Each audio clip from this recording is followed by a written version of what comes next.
ঢাকায় জাতীয় সংসদ ভবনের সামনে মানিক মিয়া অ্যাভিনিউয়ের রাস্তার পার হওয়াকে কেন্দ্র করে স্বেচ্ছাসেবক লীগের দুই গ্রুপের মধ্যে সংঘর্ষের ঘটনা ঘটেছে। সংঘর্ষকালে ছুরিকাঘাতে প্রাণ হারিয়েছেন মেহেদী হাসান নামে ছাত্রলীগের এক কর্মী। নিহত মেহেদী হাসান বাড্ডার নূরের চালা এলাকার বাসিন্দা বলে জানা গেছে।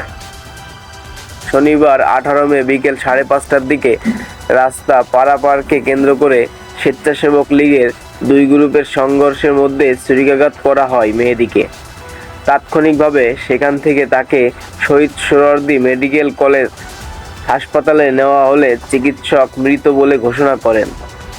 হাসপাতালে নিহতের মামা মোহাম্মদ চয়নের সঙ্গে কথা বলে জানা যায়, শেখ হাসিনার স্বদেশ প্রত্যাবর্তন দিবস উপলক্ষে রমনায় ইঞ্জিনিয়ারিং ইনস্টিটিউশন থেকে ধানমন্ডির 32 নম্বরে বঙ্গবন্ধু স্মৃতি জাদুঘর পর্যন্ত স্বেচ্ছাসেবক লীগের র্যালি কর্মসূচি ছিল। এতে যোগ দিতে দুপুর 2:30টার দিকে তিনি ও তার ভাগ্নে মেহেদী অন্য নেতাকর্মীদের সঙ্গে বাড্ডা থেকে রমনায় ইঞ্জিনিয়ারিং ইনস্টিটিউশনে আসেন। ধানমন্ডিতে র্যালি শেষে নূরের চালা থেকে আসা নেতাকর্মীরা হেঁটে মানিক মিয়া অ্যাভিনিউ পার হচ্ছিলেন।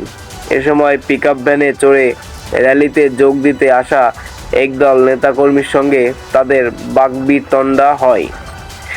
এক পর্যায়ে বাকবিতণ্ডা রূপ নেয় হাতাহাতিতে। এ সময় একজন মেহেদীর বুকে ছুরিকাঘাত করেন।